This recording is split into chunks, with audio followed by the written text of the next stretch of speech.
जय सिया राम, जय हनुमान। कबंध विराट रूप का वर्णन करता है श्री राम जी का। कहता है, नात यहाँ पयो यादि रे अनंता, विरद बखण विबुध बुधवंता।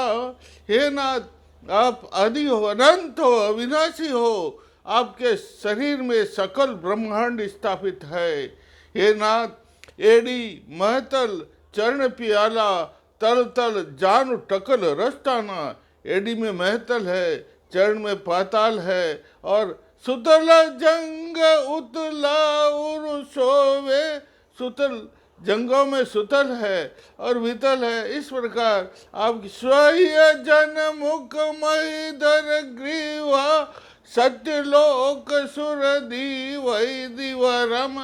आपके स्वय हृदय में स्वर्ग है, स्वय जनमुख जनलोक मुख में है, और महिधर ग्रीवा, ग्रीवा में महिधर है। हे नाथ, सत्य लोग दीप सकल ब्रह्मांड को दीपित कर रहा है।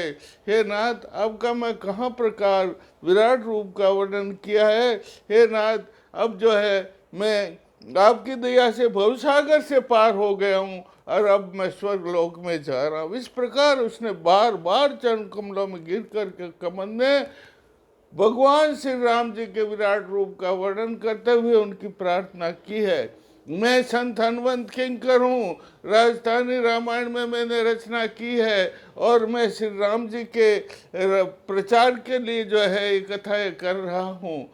जो अब जो है भगवान राम जी वनफल खावत जल पियत, पगडांडी पर चाल। राम जी वनफल खाते हुए जल पीते हुए पगडांडी पर वन में चल रहे हैं, और जो है बीच में सुंदर वन आया है। अनेक प्रकार के ताल तमाल हिताल आदि वृक्ष है, और अनेक प्रकार के सरोवर, सरोवर के अंदर अनेक प्रकार के कमल के फूल खिले हुए हैं, उनमें भ्रमर भ्रमराट कर रहे हैं। और इस प्रकार सुंदर वन को देखते हुए राम जी आगे चल रहे हैं।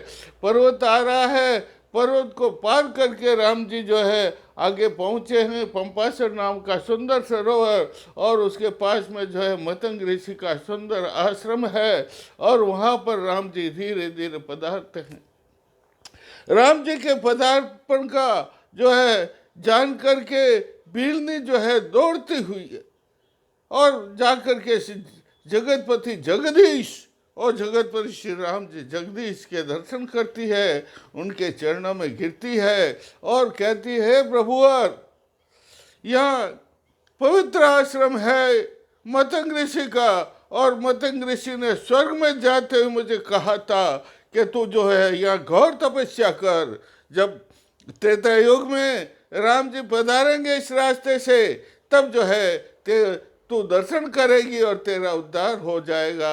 इसलिए प्रभु, तब से मैं यहाँ पर घोर तपस्या कर रही हूँ। और इस प्रकार कह करके वो श्री राम जी के लिए कुशल का आसन लेके आई है, उनको पधराया है, उनके चरण कम जल की झारी लेकर के आई है, जल की झारी लेकर के श्री राम जी के चरण कमलों को धोया है और चरणामृत लिया है, और फिर अमृत फल बेला कर चाटी, मीठा बोर लहाय चक चाटी, रमा मीठा रे बोर लहाय चक चाटी।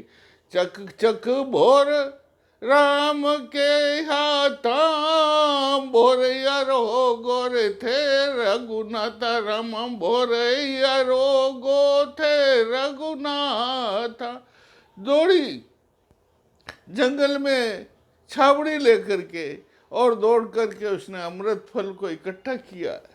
मीठे मीठे बोर जो लाल लाल पके हुए थे, उनको लेकर के आई है। और देखो, कुदरत का फेल, प्रकृति का फेल, भक्ति का जो है समय, उसने बोर को चखा है, और चख चख करके जो मीठे बोर थे वो राम जी के हाथ में दे रही है, और जो खट्टे बोर थे उनको फेंक देते हैं। और राम जी ने उन बेरों को, उन झूठे बेरों को जो भीलने के हाथ से दिए हुए थे, सबरी के हाथ से दिए थे, और भक्ति बल रीझे रघुनाई। अरे प्रभाव तो भक्ति के बल पर रीझ जाते हैं और उन्हें कोई जो है छोच नीच की परवाह नहीं रहती है। और झूठे बेर थे बलबिलनी के, वो भी भगवान राम जी ने बड़े आनंद से, बड़े मौज से, बड़ा स्वाद लेते हुए खा लिए हैं। इस प्रकार जो है वो सबरी का अहो भाग्य है। और फिर भगवान ने कहा, रे सबरी, तो यहाँ मुनि मतंग का आश्रम है, मुनि जी का कैसा तेज था, तप था, तो बता मुझे। तो उसने कहा, तप बल तेज रिहिव रिव दाई रामा, उजलता सोच चहु दिश छाई। सूर्य के समान तेज था इस आश्रम में, चारों ओर पवित्रता छाई हुई है। देखो, जिस आसन पर बैठ करके मतंग ऋषि तपस्या करते थे, वो आसन ऐसा का ऐसा है। और जिस हर तरवर जो है वहाँ मतंग ऋषि जो है हर जगह पर जो है राम राम, वो जपते थे राम राम, राम राम, राम जी की भक्ति करते थे, प्रभु राम की। इसलिए यहाँ का हर पक्षी, हर तरवर राम राम राम राम राम जपता। जड़ चेतन जितने भी प्राणी हैं सब राम। ये देखो वृक्ष हरा भरा है, जिस वृक्ष के नीचे बैठ करके वो तपस्या करते थे। देखो वो फूल की छावड़ी है, वो फूल उसमें वैसे के वैसे हैं जिनमें जो है अर्पित करते थे अग्नि में। तो इस प्रकार उसने, बिल्दी ने मतंग ऋषि के तेज का प्रभाव, मतंग ऋषि के तपस्या का प्रभाव भगवान श्री राम जी को बताया है। राम जी बड़े आनंदित हो गए हैं, शीश नवाया मतंग ऋषि के आश्रम को। और फिर उन्होंने, राम जी ने उसको नवदा भक्ति का उपदेश दिया कि भाई जो नवदा भक्ति करेगा वह इस संसार में जो है भव सागर से पार हो जाएगा। सत्संगत जो सत्सो संगत करेगा, और मो गुण चर्चा, जो मेरे गुणों की चर्चा करेगा, जो मेरा वखान करेगा, वही सब कुछ प्राप्त करेगा। और जो संतों को भगवान समझकर, जो संतों की सेवा करेगा, वह भवसागर से पार हो जाएगा।